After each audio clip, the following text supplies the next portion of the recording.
Lawrence. This affects Brock Purdy, right?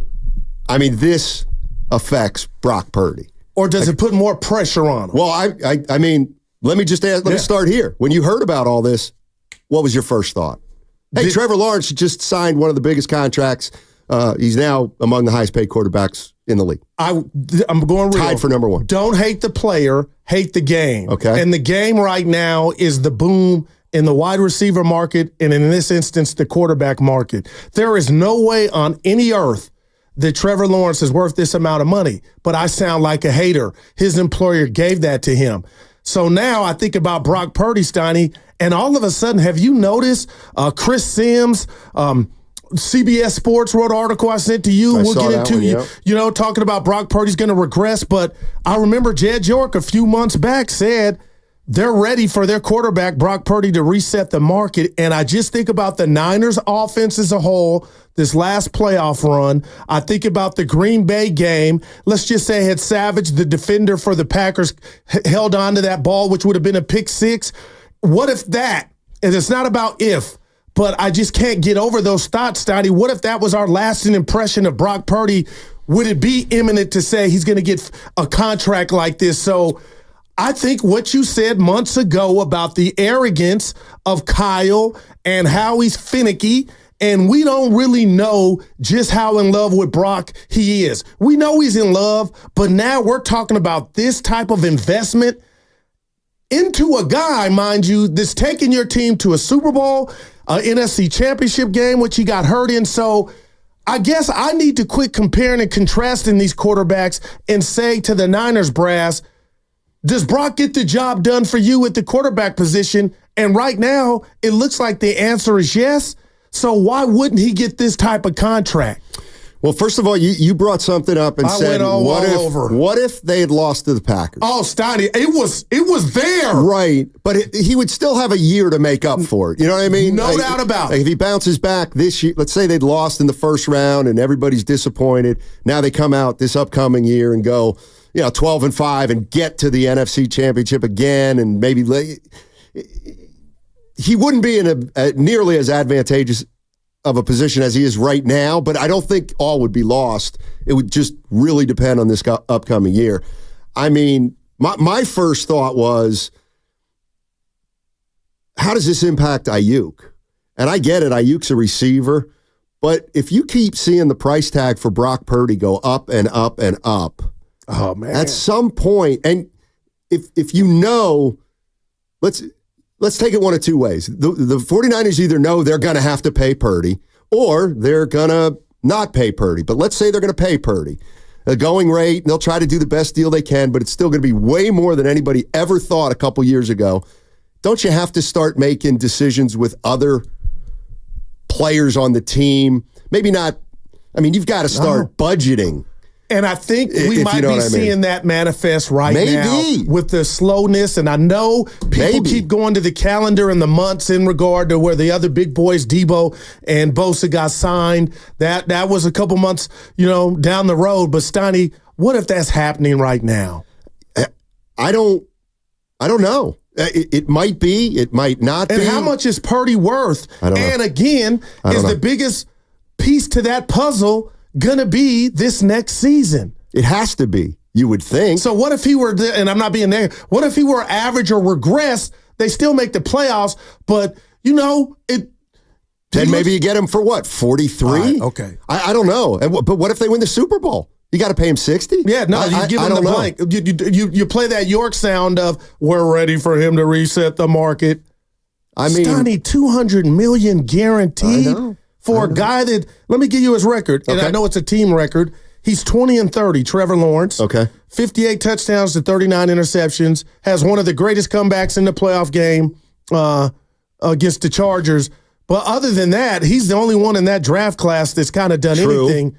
But I don't look at him as Joe Burrow, but at the end of the day, it ain't about that. I sound like a hater. No, What's the going rate? See, I don't think you sound like a hater. I think this is one of those, I can't believe I'll say it, but it is what it is. If Trevor Lawrence is making what he's making, Brock Purdy's going to make money. He's smiling right now. You got to think. I would think so. Yeah. So I got a couple questions for 49er fans at 888-957-9570. When you saw the Trevor Lawrence contract, and you're a San Francisco 49er fan, what kind of connection did you make? What were your thoughts outside of, that's a lot of money for Trevor Lawrence? And here's the other one. I just read this from the Xfinity mobile text line for the 415. Trevor Lawrence isn't worth the money. Okay. Who cares? Maybe not. His team thinks he is. And now he is. Now he makes $50 million average a year. $50 million, Trevor Lawrence. I mean, is Trevor Lawrence better than Brock Purdy, or is Brock Purdy better than Trevor Lawrence? I'm going to say, I don't know. What do you think? All right. DNA, genetically? Yeah. Trevor Lawrence is better. Okay. On the field, Brock Purdy's is better. Would Trevor Lawrence big moments? I believe that. Now, with who the would 40, I take? Let me ask you this: Okay. If the 40, I don't know. I don't know what the answer is. If you put Trevor Lawrence in the Niner offense, yes. the show would go on, and they might even win a Super Bowl. Are they better off, the same, or maybe a little worse? I think they're better off because I think he could do more physically. Okay. So, all right, but it seems like he's in the ballpark of Trevor Lawrence, right? And he's had more team success, no doubt. And individually, Purdy's numbers are much better than. There's nothing we could say right now on this day. And what's the street vernacular, Steiny? Yesterday's price ain't today's price. This helped Brock, and it probably might be the end of Ayuk. And what I don't get about this whole Rubik's Cube about the 49ers finances, Steiny, is I thought this was going to happen after Brandon Ayuk got his money. There was going to be no hassle. And then next year was going to be, hey, we got to trade Debo. We got to do this or that to free up some bread. But it seems like today on this non-payday Friday that the budget, shout out the rental, it's already happening. And this doesn't help. It can't. We came into the season, or off season, thinking Ayuk was the big slam dunk. Well, or just the biggest thing. And what have we heard? McCaffrey actually got his deal done. Now we hear rumors that Trent Williams may want his deal redone. Purdy's sitting there, and if he has a year like last year, he's getting 50, right? Yeah. And I guess he might get more than that. He might. He might. And you're right. What are if you they paying did him? win a Super Bowl? Are you paying him 50? Like, here's the way I look at it. Steiny, would you pay him 50? Geez, that's a lot. I guess if you have to, but that's not a great reason to do it. Well, you know what I mean? He took you in his first year to an NFC Championship game, followed that up after wrecking his elbow with the Super Bowl, and let's just say they get back to the Super Bowl. Steiny, my question to you and the listeners would be, and Evan, what more are you looking for, bud? You're right. He's got an A+ right now in regard to winning the team's success. Or are you right when you said months ago, I'm being redundant, but it stuck with me. Does Kyle have like a threshold to where it's like, hey, exactly, Brock, I know you're good, but I could go make Evan Giddings. I can go find somebody for way cheaper and get us to where we've gotten to. I don't know. It's incredible. It's incredible. I think that's what makes this so interesting is all these questions you're saying. What do you think? What do you think? I don't know. Does somebody out there really think they know exactly how Kyle Shanahan feels about Purdy? How can you? Can I take a crack at it? Sure. I thought as Betsy, the guy that has matching tattoos, Chris Sims, who I thought was an advocate, and everything that came out of Chris Sims' mouth, I thought Kyle fed it to him. That's just me. But how now can you all not of a sudden think that? he's on the other side of the street saying, hey, your boy could have thrown blah, blah. Like, it ain't all pro Brock, and I know it's not jealousy. I'm wondering if Kyle is kind of, hey, man, this thing's out of control. We can't give this kid that. Yeah. This is crazy. We're absolutely going to play the Chris Sims sound on the other side. And I'm sorry, but when I hear Chris Sims talk, I cannot disconnect his relationship with Kyle Shanahan. They're tight. It's almost like, Adrian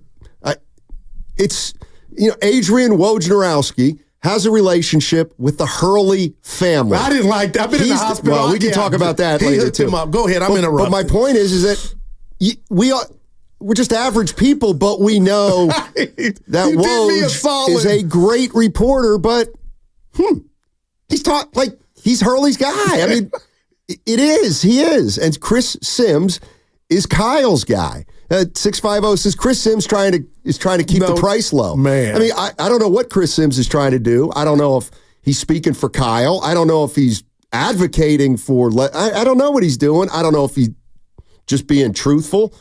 But the 49ers at some point are going to have to make a decision on Brock Purdy. And it just feels like a few months ago, you got to pay Purdy what you got to pay him. I mean, you just got to pay him. Market rate. He's going to reset the market. This market's getting crazy. And he is, man. And rich. And he's a good quarterback. He's really good. Is he a top 5? Well, he's playing, again, from a team perspective, he's top 5, Steiny. Are you if Lamar, Dak, all those guys you mentioned a few minutes ago haven't did diddly squat compared to Brock Purdy's team success. But isn't there something about when you have Lamar Jackson, okay, you're guaranteed a certain level of success because he's that great of a quarterback. Well, if you use that with Brock, it's short sample size. That's greater than Lamar because he's been to a Super Bowl and NFC championship.